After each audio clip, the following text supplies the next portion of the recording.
Hello friends, मैं एक बार फिर आप सभी का आपके अपने यूट्यूब चैनल पर बहुत बहुत स्वागत करता हूं। तो फ्रेंड्स, आज हम आपके लिए लेके आए हैं SSC GD previous year questions paper में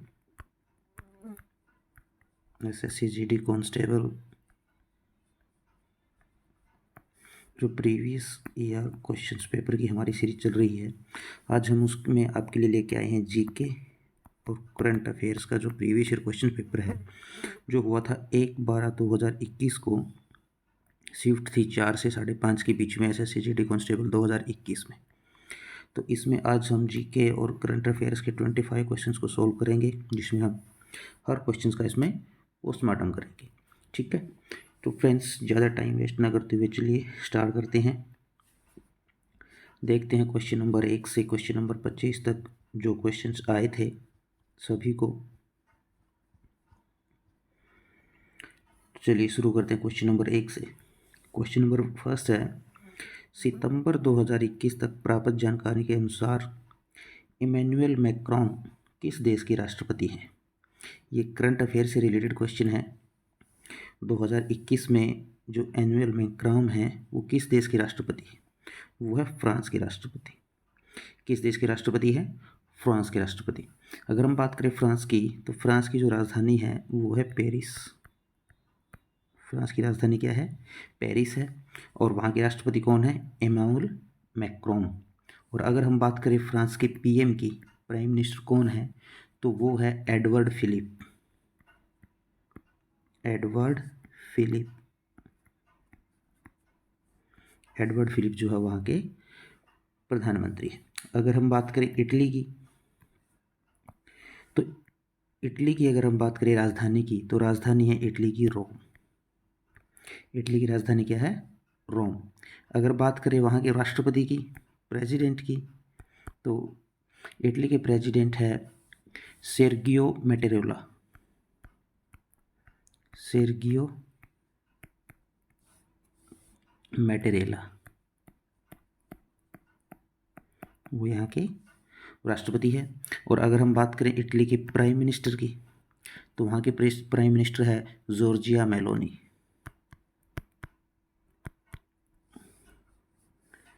जॉर्जिया मेलोनी।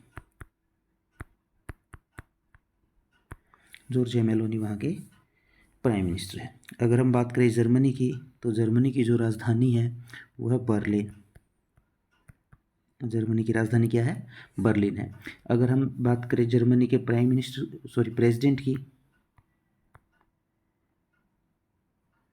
जो प्रेसिडेंट है वो है फ्रैंक वोल्टर।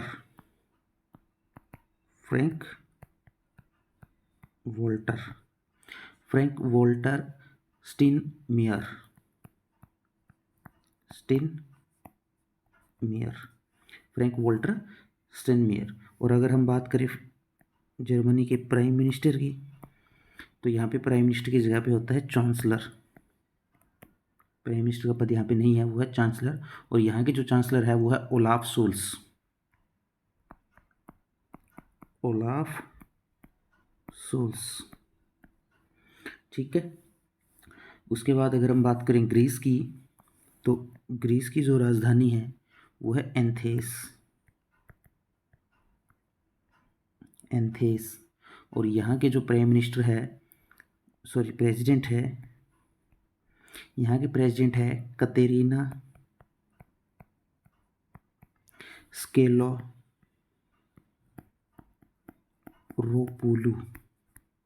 कतेरीना स्केलोरोपुलू। और अगर बात करें प्राइम मिनिस्टर की, तो यहाँ के जो पीएम है वो है किरियाकोस मित्सोताकिस। मित्सोताकिस ये यहाँ के प्राइम मिनिस्टर हैं।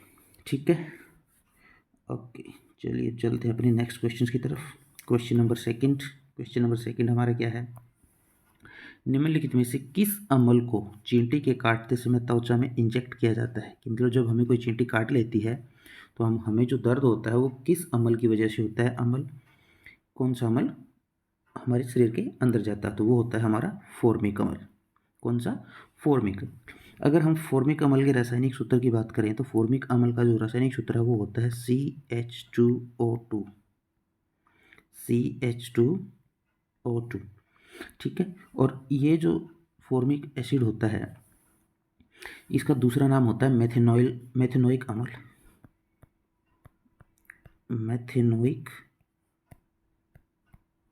अम्ल, ठीक है। तो जहाँ पे ये मेथेनो चींटी हमारी काट लेती है उससे क्या होता है, या वो स्थान या तो उस स्थान पे सोजिश आ जाती है या वहाँ पे जलन होती है। और ये जो होता है ये हमारी जो लाल चींटी होती है या मधुमक्खी होती है, लाल चींटी, मधुमक्खी या बिच्छू, इनमें से कोई भी अगर हमें काट लेता है तो हमें वही दर्द होता है, ठीक है। और हमारी जो लाल चींटी होती है इसका अगर हम बात करें, इसका जो लैटिन नाम है वो होता है फॉर्मिका। इसी से इस एसिड का नाम पड़ा है फॉर्मिक एसिड, ठीक है। अगर हम बात करें साइट्रिक अम्ल की, साइट्रिक अम्ल का जो रासायनिक सूत्र हमारा होता है वो होता है C6H8O7। ये हमारा रासायनिक सूत्र होता है। और ये जो साइट्रिक अम्ल है ये हमें मिलता है खट्टे फलों में। किसमें मिलता है? खट्टे फलों में, जो हमारे खट्टे फल होते हैं उसमें। और ये जो होता है ये हमारी दिल की सेहत और कैंसर से बचाव के लिए बहुत लाभदायक होता है, ठीक है। उसके बाद अगर हम बात करें एब्सोर्बिक की, तो हमारा जो एब्सोर्बिक का फॉर्मूला होता, रासायनिक सूत्र होता है वो होता है C6H8O6, ठीक है। और ये क्या होता है, ये जो हमारा स्कर्वी जो रोग होता है उसके लिए बहुत अच्छा होता है, ठीक है। स्कर्वी का अगर हम लैटिन नाम की बात करें वो होता है स्कोरबिटस, स्कोरबिट्स, ठीक है। और इसका ये जो एब्सोर्बिक अम्ल होता है इसको विटामिन सी भी बोलते हैं, विटामिन सी भी इसको बोलते हैं। और ये हल्के पीले रंग का जो चूर्ण होता है उसकी टाइप का होता है, उसके जैसा होता है, ठीक है। और अगर हम बात करें टार्ट्रिक अम्ल की, तो जो टार्ट्रिक अम्ल का हमारा रासायनिक सूत्र होता है वो होता है C4H6O6, ठीक है। ये भी हमारा खट्टे जो पदार्थ हैं उनमें पाया जाता है। और इसके जो स्रोत होते हैं खासतौर पर इमली वगैरह, अंगूर वगैरह, वो इसके मुख्य स्रोत होते हैं, ठीक है। Okay, let's move to our next question. And our next question is, Harappa सभ्यता के अन्य शहरों के विपरीत धोलावीरा जो शहर है, देखिए हड़प्पा सभ्यता में 3 शहर जो हमारे होते हैं वो मेन है। इन 3 शहरों में एक तो हमारा होता है मोहनजोदारो और हड़प्पा, और तीसरा है हमारा धोलावीरा शहर। तो इसमें क्या है, धोलावीरा शहर के खालिस्तान भागों में विभाजित किया गया है। प्रत्येक भाग विशाल पत्थर की दीवार से घिरा हुआ है। देखिए हड़प्पा के जो मुख्य शहर थे वो क्या थे, 2 भागों में विभाजित होते थे। लेकिन जो धोलावीरा शहर है वो 3 भागों में विभाजित है।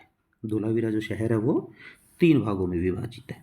और अगर हम धोलावीरा शहर के बारे में बात करें तो जो धोलावीरा शहर है ये इस पे क्या है, इसकी जो नक्काशी है वो किसकी है? सफ़ेद पत्थर की है, सफ़ेद पत्थर की है। जबकि और जो अन्य जो शहर हैं जैसे हड़प्पा है या अपना मोहनजोदारो है, उनमें क्या है, उनकी जो नक्काशी है वो मोहरों से बनाई गई है, जो मोहरें बना बना के लगाई गई हैं, ठीक है। और जो धोलावीरा शहर है ये लूनी नदी के किनारे पर है। कौन सी नदी के किनारे पर है? लूनी नदी के किनारे पे। अगर बात करें मोहनजोदारो की, तो हमारा जो मोहनजोदारो है वो सिंधु नदी के किनारे पर है। कौन सी नदी के किनारे पर है? सिंधु नदी के किनारे पे। और अगर हम बात करें हमारे हड़प्पा की, तो हड़प्पा जो शहर है हमारा वो रावी नदी के किनारे पर है। कौन सी नदी के किनारे पर है? रावी नदी के किनारे पे, ठीक है। और जो धोलावीरा जो शहर है इसको क्या किया गया है, इसको जो हमारा यूनेस्को है, यूनेस्को ने क्या किया है, इसको विश्व धरोहर का दर्जा दिया है। विश्व धरोहर का दर्जा दिया है धोलावीरा शहर को, ठीक है। ओके, चलिए अब चलते हैं अपने नेक्स्ट क्वेश्चन पे। हमारा जो नेक्स्ट क्वेश्चन है, एमा रादुकोनू ने सितंबर खालिस्तान को हराकर यूएस ओपन महिला, जो ये हमारा यूएस ओपन है ये टेनिस से रिलेटेड है, जो हमारा टेनिस गेम है उससे रिलेटेड कप है। और एमा जो रादुकानू है इन्होंने हराया था लेला फर्नांडिस को। किसको हराया था? लेला फर्नांडिस को, सितंबर 2021 में, ठीक है। चलिए नेक्स्ट क्वेश्चन हमारा 13वीं और 14वीं शताब्दी के दौरान पंजाब में निम्नलिखित में से कौन सी जनजाति का प्रभुत्व था। देखिए 13वीं और 14वीं शताब्दी की यहाँ पे बात हो रही है, तो यहाँ पे जो खोखर प्रजाति है उसका प्रभुत्व था। अगर हम खोखर प्रजाति के बारे में बात करें तो जो खोखर है ये एक फारसी शब्द है। कौन सा शब्द है? फारसी भाषा का शब्द है। और इसका अगर हम अर्थ जानने की कोशिश करें तो खोखर का अर्थ होता है खून का प्यासा। खून का प्यासा, ठीक है। और ये जो खोखर है इसमें हमें दो समुदाय देखने को मिलते हैं। इनमें दो समुदाय होते थे, एक तो था कुतुबशाही समुदाय और दूसरा था राजपूत खोखर। कौन सा? राजपूत खोखर। इस खोखर में दो समूह थे, ठीक है। और ये जो इनका जो एरिया था मेनली वो था जो हमारा पाकिस्तानी पंजाब है उसमें, और एक है हमारा जो पोथोहर का पठार। जो पोथोहर का पठार का जो एरिया है वो एरिया इनका मेन था जहाँ पर ये मोस्टली रहते थे, ठीक है। अगर हम बात करें गखर की, तो गखर को गखड़ भी बोला जाता है। क्या बोला जाता है? गखर को गखड़ भी बोला जाता है। और इनका जो इसमें जो मेनली लोग थे वो थे पंजाबी समुदाय। कौन से समुदाय? पंजाबी समुदाय।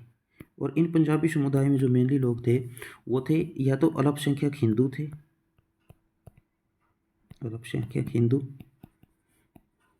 या फिर अल्पसंख्यक मुस्लिम्स। या तो अल्पसंख्यक हिंदू थे या अल्पसंख्यक मुस्लिम्स थे, ठीक है। और इनका जो गखर था, इनका जो झंझुआ जाति है ना, झंझुआ जाति, उसके साथ एक संघर्ष चलता था जो नमक क्षेत्र था ना इनके बीच में। नमक क्षेत्र को लेके इन दोनों प्रजातियों के बीच में काफ़ी संघर्ष चलता था, ठीक है। अगर हम बात करें झंझुआ जनजाति की, तो जो झंझुआ जनजाति है ये था एक पंजाबी राजपूत कबीला, ठीक है। और ये जो पाकिस्तानी पंजाब का जो पोथोहर का पठार है उसके आसपास रहते थे, ठीक है। पंजाबी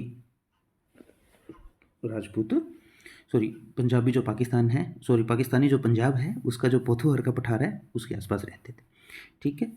अगर हम बात करें लंगाह की, तो लंगाह जो प्रजाति थी इसमें क्या था? इसमें जो राजस्थान और गुजरात, इन राज्यों में जो मुस्लिम समुदाय पाया जाता था वो जो समुदाय था वो लंगाह जाति से था, ठीक है। तो सही आंसर यहाँ पे है खोखर। ओके, और नेक्स्ट क्वेश्चन, अक्टूबर 2020 में रिवर्स रेपो दर, कौन सी रिवर्स रेपो दर क्या थी? रिवर्स रेपो दर थी हमारी 3.35%। देखिए हमारी ये जो रेपो दर होती है दो तरह की होती है, एक तो होती है रेपो, एक होती है रिवर्स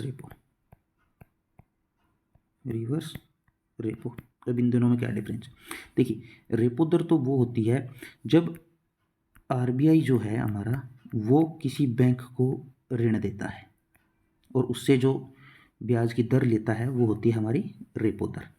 रिवर्स रेपो दर क्या होता है? जब आरबीआई के पास पैसे की कमी हो जाए तो वो बैंक से लेता है, किसी भी बैंक से, और जो बैंक आरबीआई को देता है और वो बैंक जो ब्याज की दर लेता है उसको हम बोलते हैं रिवर्स रेपो दर, ठीक है। तो हमारी जो रिवर्स रेपो दर है वो है 3.35%, लेकिन हमारी जो रेपो दर है वो है 6.5%, ठीक है।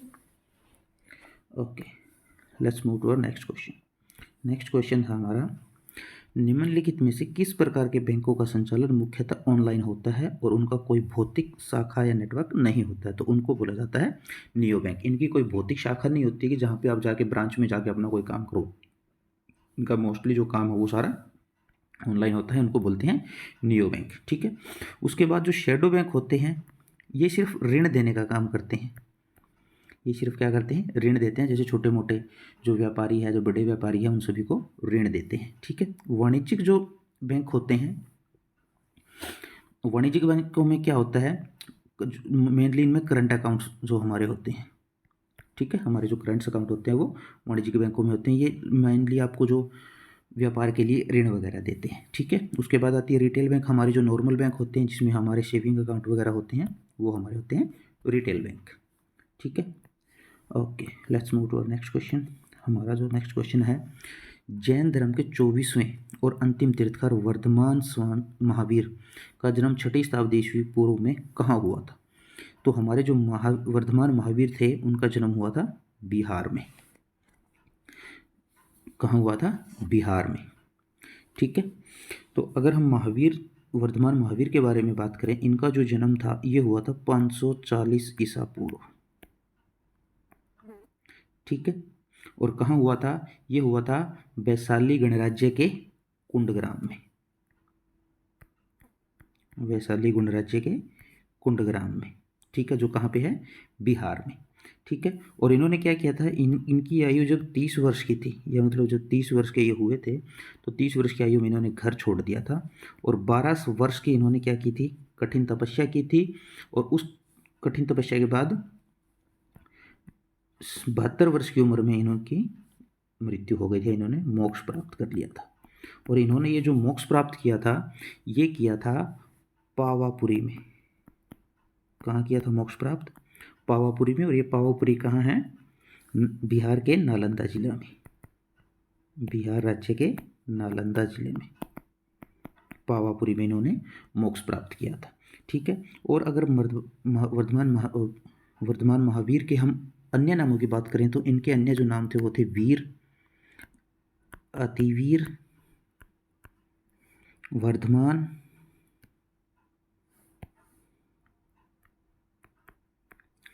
और सन्मति। ये इनके अन्य नाम थे।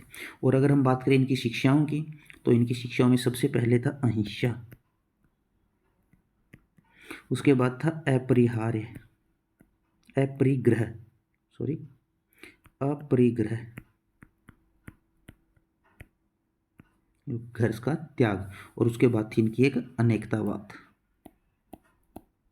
अनेकतावाद। तो ये इनकी शिक्षाएं थी। ठीक है। Okay, let's move to our next question. And our next question is, banking विनियमन अधिनियम 1949 की जो धारा है, कौन सी धारा के प्रावधानों के तहत किसी वाणिज्यिक बैंक को बैंकिंग व्यवसाय शुरू करने के लिए भारतीय रिजर्व बैंक, हमारा जो आरबीआई है उससे लाइसेंस प्राप्त करना है? तो वो है इसकी धारा 22। ठीक है। चलिए अब देखते हैं थोड़ा सा बैंकिंग विनियम अधिनियम 1949। ये जो नियम है ये हमारा बना था 10 मार्च 1949 को, 1949 को। और जब ये अधिनियम बना था, तो ये उस टाइम पे अधिनियम था बैंकिंग कंपनी अधिनियम, बैंकिंग कंपनी अधिनियम। ठीक है।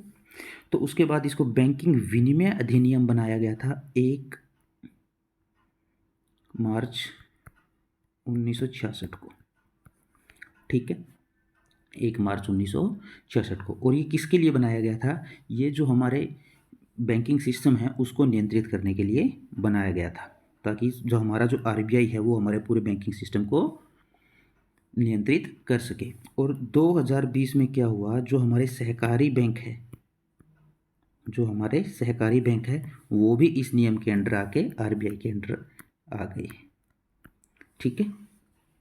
तो ये था हमारा बैंकिंग विनियम अधिनियम 1949। ठीक है।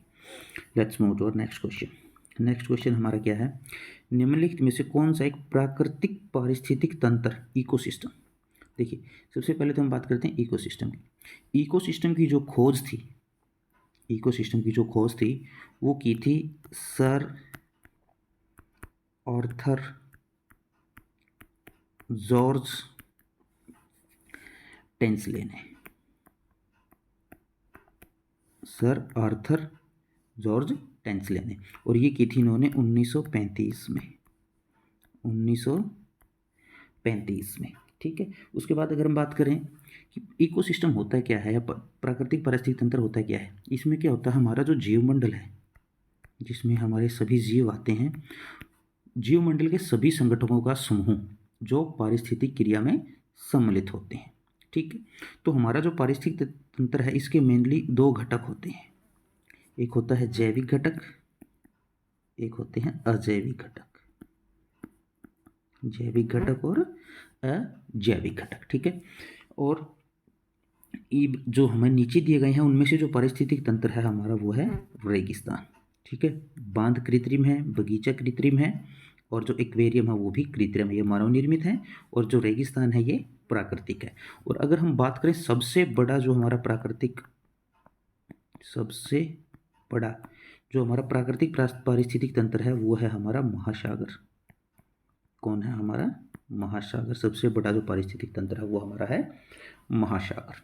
Okay, let's move to our next question.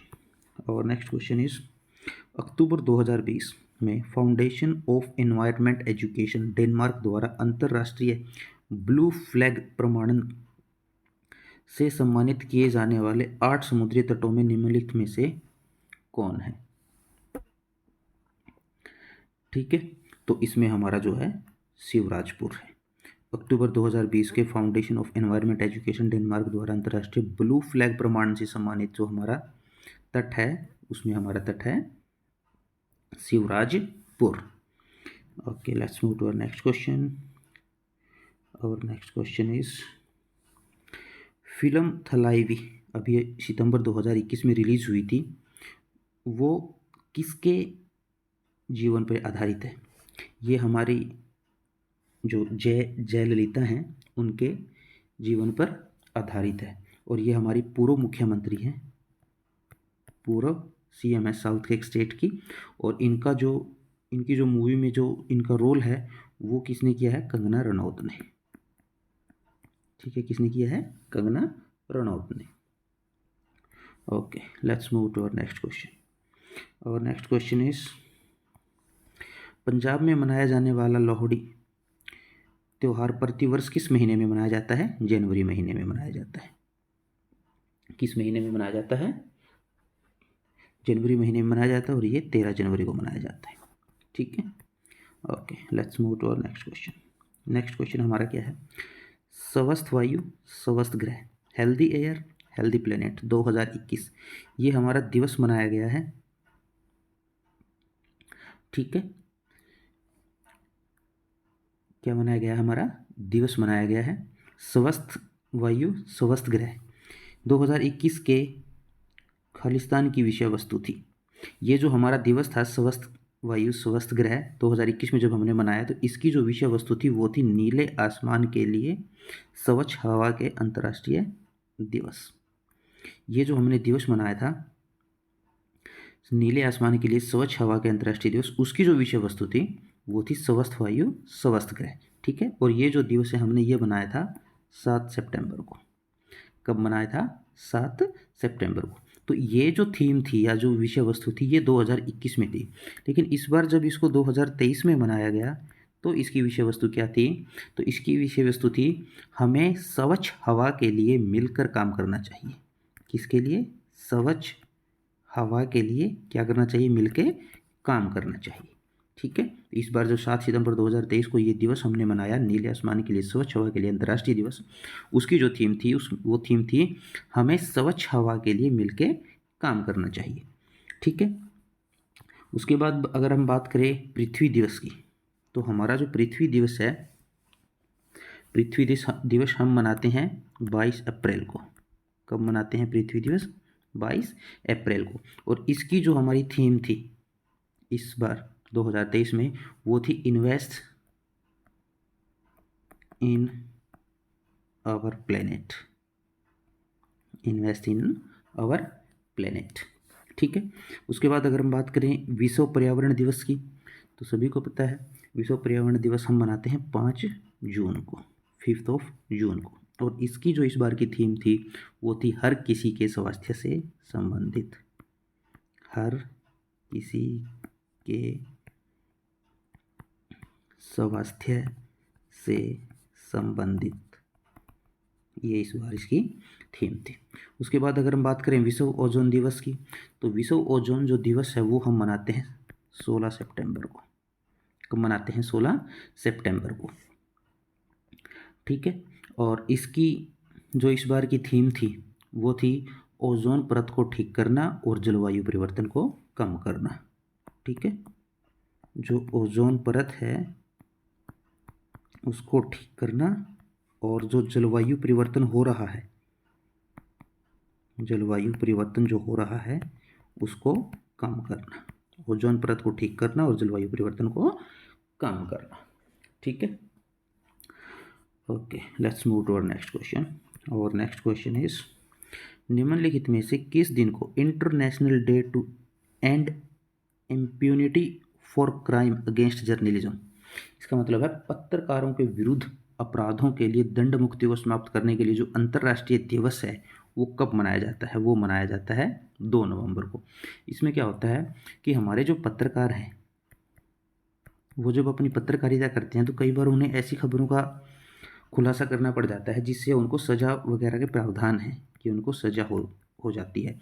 लेकिन अगर उनके ऊपर सज़ा का जो डर एक रहता है उसके बाद क्या होता है, जो सही पत्रकारिता नहीं हो पाती है तो उनको उस सज़ा से बचाने के लिए ये एक दिवस मनाया जाता है 2 नवंबर को, जिसमें हम मनाते हैं पत्रकारों के विरुद्ध अपराधों के लिए दंड मुक्ति समाप्त करने के लिए अंतर्राष्ट्रीय दिवस, वो हम मनाते हैं 2 नवंबर को। ठीक है। Okay, let's move to our next question and our next question is, निम्नलिखित में से कौन सा एक फूल का भाग है? तो वो है स्त्रीकेसर। कौन सा है? स्त्रीकेसर। तो अगर हम बात करें शिरा विन्यास की, तो जो शिरा विन्यास है वो क्या है? पत्तियों पर शिराओं के जरिए बनाए गए डिजाइन। जो हमारी जो पत्तियां होती है, हमारी जो पत्तियां होती है उसमें जो पतली पतली छोटे से वो डिजाइन से बनाते हैं ना, उनको बोला जाता है शिरा विन्यास। ठीक है। अगर हम बात करें शिराएं की, तो शिराएं क्या होती है? शिराएं होती हैं रक्त वाहिकाएं। रक्त वाहिकाएं। और ये जो रक्त वाहिकाएं हैं ये क्या करती हैं? दिल की ओर रक्त लेके जाती है। रक्त किसकी तरफ लेके जाती हैं? हमारे दिल की तरफ रक्त लेकर जाती है। और जो दिल की तरफ जो रक्त जाता है वो कौन सा होता है? ऑक्सीजन युक्त रक्त। ठीक है। उसके बाद अगर हम बात करें मध्य शिरा की, तो मध्य शिरा क्या होती है? मध्य शिरा होती है जो पत्ती के बीच में, जैसे पत्ती है इसके बीच में, मान लीजिए ये हमारी पत्ती है, इसके बीच में जो मोटी शिरा होती है जिसपे से वो छोटी छोटी नीलाई निकलती हैं, जो छोटी छोटी निकली होती है उनको बोलते हैं शिरा विन्यास। और जो बीच में होती है मोटे वाली उसको बोला जाता है मध्य शिरा। ठीक है। अगर हम बात करें फूल के भागों की, फूल के भागों की, तो फूल के मेन 2 भाग होते हैं, स्त्रीकेसर और पुंकेसर। स्त्रीकेसर और पुंकेसर। ठीक है। तो जो स्त्रीकेसर है उसके अंदर होते हैं वर्तिकाएं, वर्तिका, अंडाशय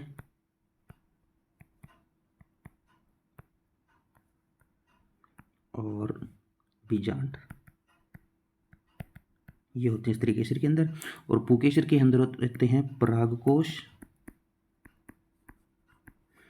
परागकण, परागकोश के अंदर होते हैं परागकण और पुतंतु, ये होते हैं पुंकेसर के अंदर। ठीक है। Okay, let's move to our next question. Next question is question number 17। Quwwat ul Islam Masjid, Quwwat ul Islam मस्जिद कहाँ स्थित है? तो ये जो हमारी कुव्वत उल इस्लाम मस्जिद है ये दिल्ली में स्थित है। और ये जो मस्जिद है ये 1911 ईस्वी में बनवाई गई थी, 1911 ईस्वी में। और ये पहली तुर्क मस्जिद थी। कौन सी? पहली तुर्क मस्जिद। ठीक है। और इसको किसने बनवाया था? कुतुबुद्दीन ऐबक ने, कुतुबुद्दीन ऐबक ने। ठीक है। और ये कहाँ स्थित है? ये जो हमारी कुतुब मीनार है ना, कुतुब मीनार है, उसकी जो उत्तर पूर्व दिशा है, उत्तर पूर्व जो दिशा है वहाँ पे स्थित है, और इसको विजय की मीनार के नाम से भी जाना जाता है, विजय की मीनार के नाम से भी जाना जाता है। ठीक है, okay, let's move to our next question, and our next question is question number 18। निम्नलिखित में से कौन सी मृदा संरक्षण की विधि नहीं है? देखिए, शेल्टर बेल्ट विधि है, इंटरक्रॉपिंग ये भी विधि है, रॉक डैम ये भी एक विधि है, और ओवरग्रेजिंग जो है ये मृदा संरक्षण नहीं करती। ओवरग्रेजिंग का मतलब होता है अतिचारण। अतिचारण, एक जगह पे जब पशु बार बार चरते रहते हैं तो वहाँ से घास को काट देते हैं, जिसके साथ मृदा भी चली जाती है और मृदा का अपर्दन होता है। तो ये मृदा अपर्दन की विधि है, ठीक है, और बाकी जो है वो मृदा संरक्षण की विधि है। इनके अलावा अगर हम बात करें मृदा संरक्षण की विधियों में, एक होती है मल्चिंग, ये भी एक मृदा संरक्षण की विधि है। एक होती है हमारी कंटूर बैरियर, ये भी हमारी एक मृदा संरक्षण की विधि है। और एक हमारी होती है कंटूर जुताई, कंटूर जुताई ये भी हमारी एक मृदा संरक्षण की विधि है। Okay, let's move to our next question. Next question is एशियाई फुटबॉल कप 2019 की मेज़बानी निम्नलिखित में से किस देश ने की थी? संयुक्त अरब अमीरात, UAE जो देश है, इसने 2019 के एशियाई फुटबॉल कप की मेज़बानी की थी।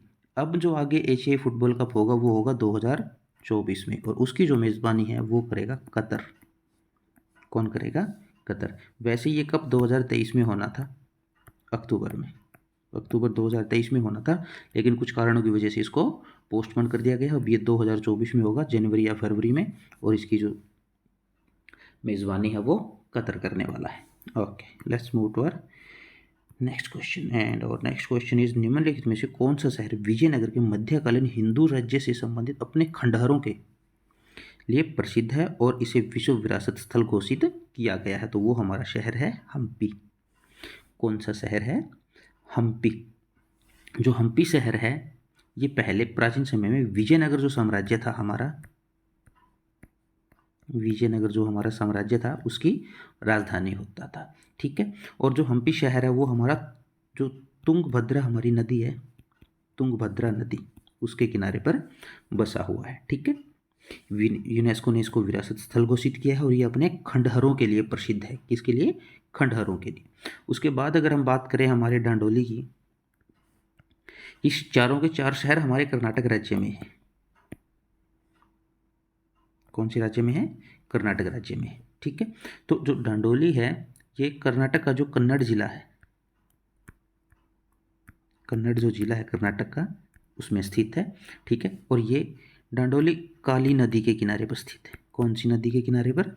काली नदी के किनारे पर स्थित है। और ये किसके लिए फेमस है? ये अपने पर्यटन के लिए फेमस है, पर्यटन और उद्योग। ठीक है, और आजकल ये शिक्षा का केंद्र भी बनता जा रहा है, इसके लिए डांडोली प्रसिद्ध है। ठीक है, उसके बाद अगर हम बात करें चिकमंगलूर की, तो जो चिकमंगलूर शहर है ये कर्नाटक के चिकमंगलूर जिले में ही स्थित है। चिकमंगलूर जो जिला है कर्नाटक का, उसमें चिकमंगलूर जो जिला है उसमें स्थित है। ठीक है, और ये किसके लिए प्रसिद्ध है? ये चाय कॉफ़ी के जो बागान हैं उनके लिए प्रसिद्ध है, चाय कॉफ़ी के बागान। और ये है कहाँ पे? ये जो एक मुल्यनगिरी पर्वत श्रृंखला है कर्नाटक में, मुल्यनगिरी पर्वत श्रृंखला है, उसकी जो तलहटी है उसमें बसा हुआ शहर है, मुल्यनगिरी पर्वत श्रृंखला की तलहटी में। ठीक है, और अपने चाय और कॉफ़ी के बागानों के लिए काफ़ी फेमस है। उसके बाद अगर हम बात करें मंडीकेरी की, तो मंडीकेरी जो है वो कर्नाटक के कोडगु जिले के अंदर स्थित है। किसमें? कोडगु जिले में। किस में स्थित है? कोडगु जिले में। ठीक है, और ये किसके लिए प्रसिद्ध है? इसमें 3-4 अच्छे दर्शनीय स्थल हैं, जिनमें सबसे पहले है अब्बे जलप्रपात। कौन सा? अब्बे जलप्रपात। ठीक है, उसके बाद मंडीकेरी है मड्डिकेरी किला, मड्डिकेरी किला इसके लिए भी प्रसिद्ध है। उसके बाद एक यहाँ पे दर्शनीय स्थल है राजा की सीट, राजा की सीट। यहाँ पे एक प्राचीन राजा होते थे जो इस जगह पे खड़े होकर सूर्यास्त और सूर्योदय दोनों का आनंद लेते थे। ठीक है। और एक यहाँ पे काफ़ी प्राचीन मंदिर है, मरियम्मा मंदिर, मरियम्मा मंदिर, मरियम्मा मंदिर। ठीक है, तो उसके लिए काफ़ी फेमस जगह है। Okay, let's move to our next question. भारतीय दंड संहिता की कौन सी धारा महिला की सहमति के बिना गर्भपात करवाने के अपराध से संबंधित है?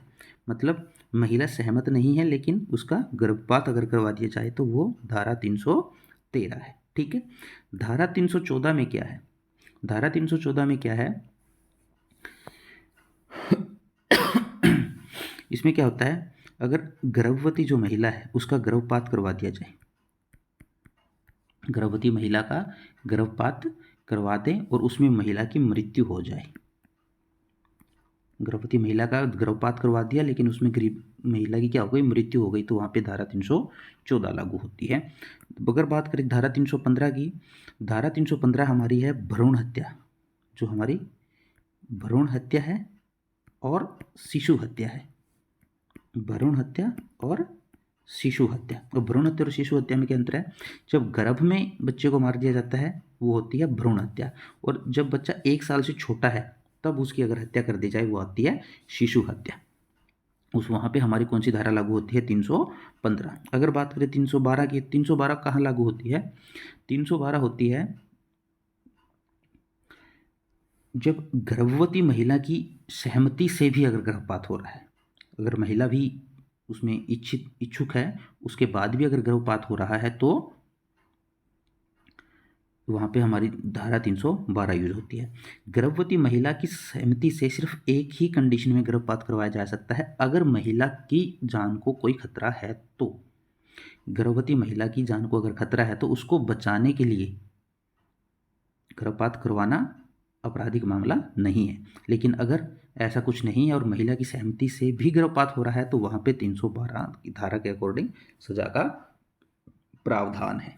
ठीक है, चलिए चलते हैं नेक्स्ट क्वेश्चन पे। टेस्ट क्रिकेट में 13 शतक बनाने वाले पहले भारतीय बल्लेबाज, तो वो थे वीरेंद्र सहवाग। इनके नाम 2 तिहरे शतक है। कितने तिहरे शतक है? 2 तिहरे शतक है। पहला जो इन्होंने तिहरा शतक बनाया था वो बनाया था पाकिस्तान के खिलाफ मुल्तान के स्टेडियम में, और दूसरा इन्होंने बनाया था साउथ अफ्रीका के खिलाफ चेन्नई में। ठीक है, यहाँ पे खेलते हुए इन्होंने 309 रन बनाए थे और यहाँ पे खेलते हुए इन्होंने 319 रन बनाए थे। ठीक है, बाकी जो खिलाड़ी हैं अगर हम उनके रिकॉर्ड्स के बारे में बात करें, शिखर धवन, शिखर धवन के नाम भारत की तरफ से खेलते हुए अपने डेब्यू मैच, मतलब जो पहला मैच ये खेल रहे थे, पहले मैच में सबसे तेज टेस्ट शतक इनके नाम है, सबसे तेज टेस्ट शतक जो इन्होंने 80 बॉल्स पे ऑस्ट्रेलिया के खिलाफ बनाया था। ठीक है, उसके बाद अगर हम बात करें रोहित शर्मा के बारे में, आप सभी को पता ही होगा, इनके नाम ओडीआई क्रिकेट में या वनडे क्रिकेट में 3 दोहरे शतक, 3 दोहरे शतक इनके नाम शामिल है। और इंडिया की तरफ से सबसे तेज T20 शतक भी इन्हीं के नाम है, सबसे तेज T20 शतक भी इन्हीं के नाम है। सबसे तेज T20 शतक इन्होंने 35 बॉल पे श्रीलंका के खिलाफ बनाया था, श्रीलंका के खिलाफ बनाया था। और इनका जो वनडे का जो टॉप स्कोर है वो है 264 रन, वो भी इन्होंने श्रीलंका के खिलाफ ही बनाया था। ठीक है, उसके बाद अगर हम बात करें सुरेश रैना की, तो सुरेश रैना के नाम भारत की तरफ से खेलते हुए पहला T20 शतक है। भारत की तरफ से खेलते हुए इंटरनेशनल क्रिकेट में जो सबसे पहला T20 शतक इंडिया की तरफ से बनाया था वो सुरेश रैना ने बनाया था। Okay, let's move to our next question. और नेक्स्ट क्वेश्चन इज, निम्नलिखित में से क्या बैरन द्वीप, किसकी? बैरन द्वीप। देखिए जो बैरन द्वीप है वो हमारा अंडमान सागर में है। किस में है? अंडमान सागर में है। और इसकी एक अनूठी विशेषता है कि यह भारत का एकमात्र सक्रिय ज्वालामुखी है, एकमात्र सक्रिय ज्वालामुखी है। ठीक है। और ये जो बैरन द्वीप है ये लगभग 3 किलोमीटर के अंदर फैला हुआ है। कितने? 3 किलोमीटर के अंदर फैला हुआ है। और ये जो सक्रिय ज्वालामुखी है इसका जो विस्फोट हुआ था वो हुआ था 28 मई 2005 को। 28 मई 2005 को लावा बाहर आने लगा था और तब से उसमें अंदर से लावा ही निकल रहा है। ठीक है। उसके बाद अगर हम अन्य ऑप्शंस की बात करें, आदिम आशरो जो जनजाति है उसका जो निवास स्थान है वो है छोटा नागपुर का पठार। छोटा नागपुर का पठार। ठीक है। और हिंद महासागर का जो निर्जन द्वीप है, इसमें कोई निर्जन द्वीप नहीं है, लेकिन हिंद महासागर का जो सबसे बड़ा द्वीप है वो है Madagascar.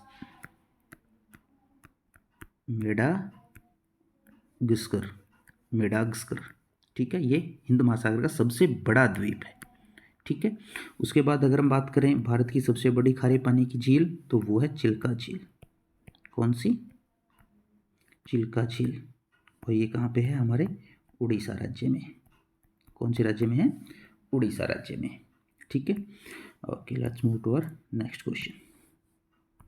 So our next question is Ukai बांध किस नदी पर स्थित है? उकाई बांध किस नदी पर स्थित है? ये हमारा है ताप्ती नदी पर। जो उकाई बांध है ये किस नदी पर स्थित है? उकाई नदी पर, ताप्ती नदी पर। ठीक है।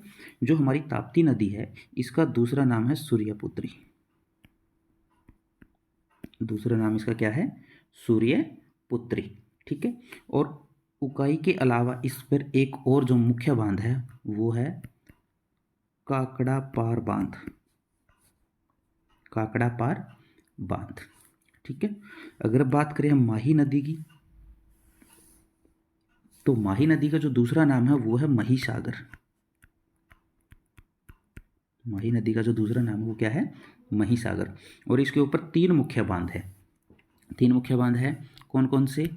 सबसे पहले है माही बजाज सागर। माही बजाज सागर। उसके बाद कडाना बांध और माही बांध। ठीक है। ये 3 मुख्य बांध है।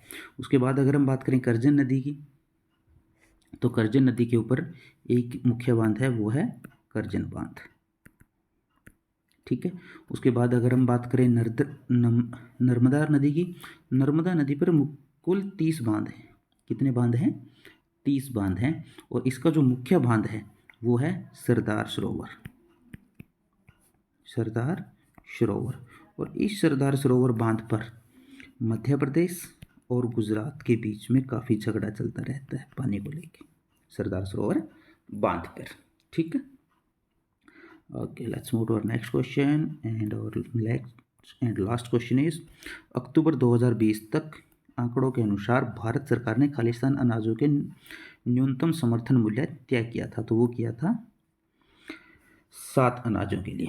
हमारा जो MSP है वो होता है मिनिमम